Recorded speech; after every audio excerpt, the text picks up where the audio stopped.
Hey guys, Ben Stocks here from Stocks Fitness and Performance with another episode of Bel Air's Fast Fat Loss Tips. And today I'm here to talk to you about discipline and willpower. So it's going to be a little bit of a different twist on it though. I know a lot of trainers, a lot of people in the fitness industry. One beef I kind of have with them is their favorite thing is to throw up posts about willpower and you got to be more disciplined and you got to deprive yourself and you got to hustle all the time and all these types of things. They love to say it. And they may have the best intentions, actually. They may just be wanting to motivate people, whatever. But what's interesting is science is kind of finding out that they're wrong.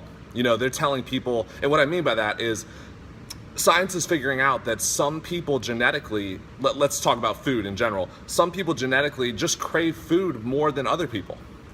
So if you've got a trainer who doesn't understand that, and let's say they don't have those cravings, just genetically it's not in their makeup, they don't have those cravings, and they're telling someone who does have those cravings to suck it up and work harder and just be more disciplined or whatever it may be, they're not understanding where that person's coming from, and it's actually hurting them because that person starts to think, whoa, maybe I am not disciplined, maybe I am just lazy, or I don't want it bad enough, or whatever it may be. Now, there is something to say about being disciplined, working hard, all that stuff. I'm all about that. I love it. But if you are one of those people who struggles in that area, let's say it comes down to food and you want to lose weight and you just have more cravings than most people, maybe it's just your genetics. Now, what I'm not saying is you don't just throw your hands up and say, oh, too bad, I'm never going to get the results I want. I'm never going to be able to kind of work this out and get to my goal. That's not what I'm saying. But there are a few things you can do. First, just realize, hey, maybe it is genetics, maybe I do crave food more than other people. So you start with that. You don't beat yourself up for having these cravings. Number two, get people around you who can support you. So a coach, a team that can help you out, people who can push you during your workouts, get in a positive environment that people are firing you up. Because if you're in a negative environment, they're like, oh yeah, let's skip the gym today, they'll live a little, whatever. That's just gonna lead you down the path that you don't wanna go. And again, if you have those cravings, it's gonna be easy for you to give in to those negative influences a little bit more. So get a coach, get someone who can teach you the right way to exercise, who can help you out, get in a positive environment so it becomes fun for you and becomes part of your routine and doesn't seem like something where you have to be disciplined and kill yourself every day to get to the gym or whatever it may be. And then the last part is always be aware of your environment. So if you're someone who is naturally craving food a little bit more or whatever it may be, you don't want to have those foods in your house that you're going to give into. So, let's say it's cake, whatever it may be. If you have a cake on the counter every day and you walk by it and say, man, I just have to be more disciplined, I'm not going to give into this, I'm not going to eat this, this slice of cake or whatever, you're setting yourself up for failure, because science has proven that we all have a limited amount of willpower that we can go through every day. So let's say you walk past the cake in the morning, you're saying, man, I'm going to be disciplined today, I'm fired up, I'm going to stick to my goals.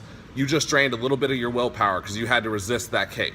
And then you go to work and work is stressful, or you're working with your kids at home and that's stressful and the kids are driving you crazy, whatever, that's draining your willpower as well. And that's why so many people just binge at night, because they've drained their willpower all day.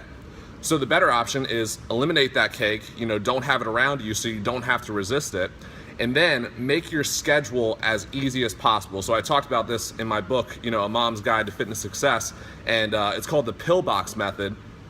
And if you think of a pillbox, I've said this many times, but it's worth repeating.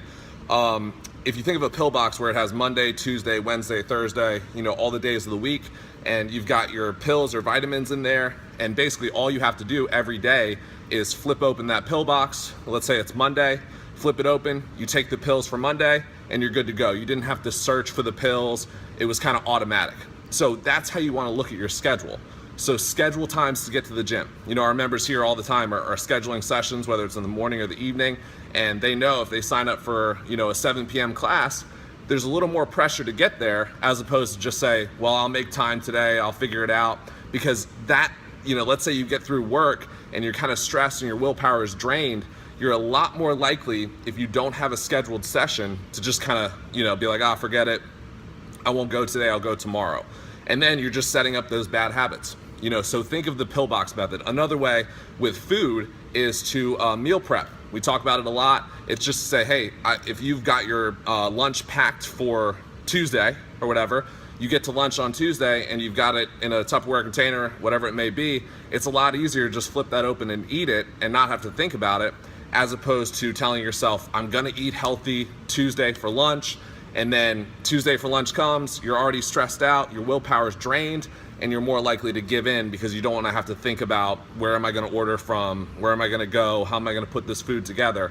But if you have it prepped, that's just like the pill box. You flip it open and that's what you're having for lunch. So think about those things, and if you don't listen to those people out there who are always, kind of beating you down about you got to be more disciplined, you got to have more willpower. It may be motivating or it may be demotivating to you because you may feel like, man, maybe I don't have willpower or I'm not disciplined. And you just got to know, sometimes, genetically, you may be kind of at more of a disadvantage. You may have more cravings, or you may, be more prone to something other than other people that are telling you to be more disciplined. So just set up your environment and get around positive people, get a coach who can kind of push you a little bit, and you'll be good to go. So just accept, hey, this is kind of who I am. I'm going to struggle with this a little bit, so I'm going to set up my environment to help me with this as much as I can, and I'm going to get people around me who will support me, and you'll be good to go.